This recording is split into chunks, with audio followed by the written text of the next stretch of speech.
Yeah, sorry, no. Digital painting isn't real painting. Back in my day, we didn't have these newfangled computers that do all the work for you. Real artists painted with their blood, sweat, and tears. And no, that is not a BTS reference.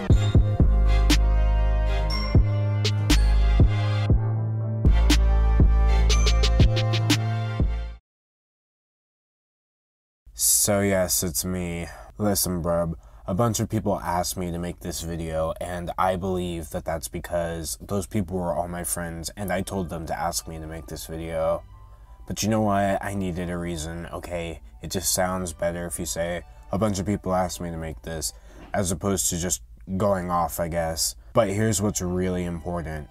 If you've been a long-time follower of my journey here on YouTube, then you already know one very big thing about me. I'm literally making this video for views. Come on, brub. And this one is going to get quite a lot of them. Look at that title. Look at that thumbnail. I wonder how many people have already come to just like the video and then just run. But what I really do want to achieve here is to open a constructive dialogue that really paves the artistic way for a better understanding of not only each other, but ourselves. But also views.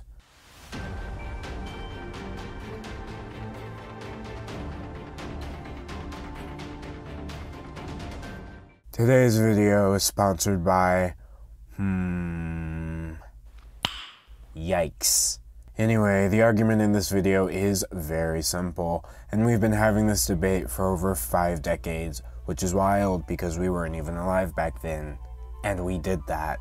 Said argument: digital painting isn't real painting.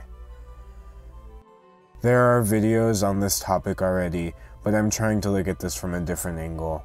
First off, I won't be discussing whether or not digital art in general is real art, because if you believe that digital art isn't real art, you know. Secondly, I won't be explaining the meanings of words today either. See, the actual definition of painting is that you're using actual paint, and obviously with digital painting, you are not. However, and this is wild to me that I have to even say this, but the meanings of words change over time as new advancements in technology and society are developed. If I asked you what a desktop was in the year 1955, you would just tell me it was the top of a desk. But now I'm pretty sure if someone says desktop, your first thought is this.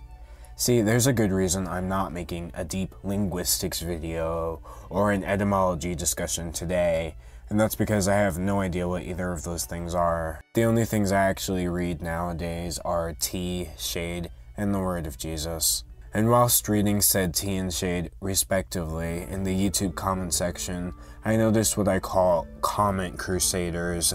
The people who make it their divine mission to educate me and the rest of the world on their holy crusade of logic and gatekeeping. They just kind of give off this Reddit energy, 4chan energy, and if I'm being honest, not a fan. First of all, comment crusaders, Reddit called, and they don't even want you back. They legitimately just called to tell me hi and that they hoped I was having a good day. And that they needed my social security number. You know, now that I'm saying that out loud, I just realized that probably wasn't Reddit and I need to go. Secondly, is it really that important to you that everyone uses the exact right definitions of words exactly as they appeared in the Oxford English Dictionary in the 1800s, that you were compelled to leave a comment on a painting video explaining to me, a painter, that I'm not actually painting? I personally don't think so, but here's my real response to all of that.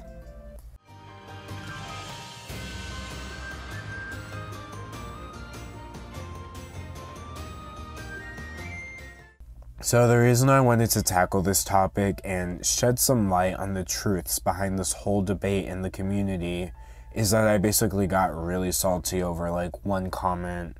I made a video about painting and I get this comment, "Oh, it's digital painting, not painting." First of all, wandering, if wandering is even your real name. I've never seen somebody make an argument and then shoot a hole right through their own argument in just 6 words. Wandering did that. So obviously I loved receiving that comment, so of course I responded like a reasonable civil adult. Digital painting. I mean, come on, he called it painting and also said it wasn't painting, and that kind of leads into my next idea. So to understand the point I'm getting at here, you have to look at the difference between drawing and painting. The main difference between drawing and painting is anywhere from $10 to $50 depending on the commission prices. With drawing in terms of art fundamentals and not dictionary definitions, what we're doing is delineating. We are outlining things. We are trying to show forms as they appear in 3D space on paper or on screen, and we're representing that information using lines. When painting, you're focusing on shapes and how they interact with each other on the canvas. How you can use shapes of color and blend them together in a way that represents the natural world or something from your imagination is what the process of painting is all about. You're not using lines to describe information. Now, there are obviously lineless styles of drawing that are not painting, and there are styles of painting that do use lines. Again, this is referring to representational art, as in this specific style in which we are attempting to describe things that could happen in real life or from our imagination. Color and light are what we use to show form in paintings. Now, as you may have noticed, color, light, and form representation are nowhere in the dictionary definitions of painting. Why? Because context matters. Obviously, when I say, let's go ahead and paint in some values, but I'm sitting in front of Photoshop and a Wacom tablet, I'm not saying, let me go grab some acrylics, some oils, and just rub them all over the screen. That is absolutely ridiculous. And you know it is. I'm obviously saying, let me put down some brush strokes, because yes, in Photoshop we do use brushes, and let me use those strokes to portray color and light in a way that represents form. But hey, I feel like, despite the fact that I really just tried to kill this entire argument once and for all, some of you have probably watched this video and just thought, this guy doesn't know what he's talking about. And you know what? Let's say I don't. Let's ignore all of the points I just made hitherto and talk about your feelings instead. So if me calling myself a digital painter just ruins your day, leaves you shaking and crying, and forces you to immediately call the YouTube comment police, which is yourself, then my question for you is quite simple. What exactly would you like me to call myself? A computer painter? A cum painter? You know, cum painting doesn't sound like something I would call myself willingly. In fact, if you say it out loud, it's just kind of yikes. Please tell me in the comments what you think a better or more interesting word for it would be, as opposed to just telling me what it's not.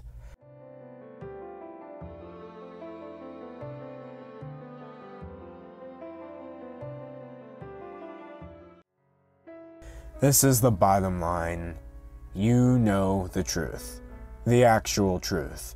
And this is what I mean. Personally, I watch YouTube to learn a thing or two and have fun. But some of you watch YouTube because 4chan wouldn't load and you still needed to post your argumentative comments. You know, bruh, some of you don't even change your comments before posting them. You wanted to write this long essay because it was some perfect clapback to some anon on the IC thread, but then all of a sudden 4chan is down, yeah? So you just Control-V that comment right into the first YouTube comment section that comes up the moment you open the website. And before I know it, here I am reading some comment about identity politics and anime art styles. This is the truth. Before you comment, you already know people are going to disagree, and that you won't be changing anyone's minds. When someone makes a video that's supposed to be a helpful or entertaining digital art video, me, and you decide to type, digital painting isn't real, you're not helping, and you know you're not. What are you accomplishing by commenting that? Like, who actually cares enough to say, it's not painting? I don't think anybody truly does. I think that if you do comment that, you're literally here for the tea, brub. And honestly, same. That's just how we roll in the art community, especially on YouTube.com. Sorry to call you out like that. Here's the portrait I painted. You can find this image on the community tab on my channel, so go join the community tab crew. I believe we're close to surpassing 100,000 subscribers. Closer than ever. And leave a like, tell me what you think, and subscribe if you haven't already. Thank you for watching, and a big thank you to my 24,000 subscribers. Okay, bye.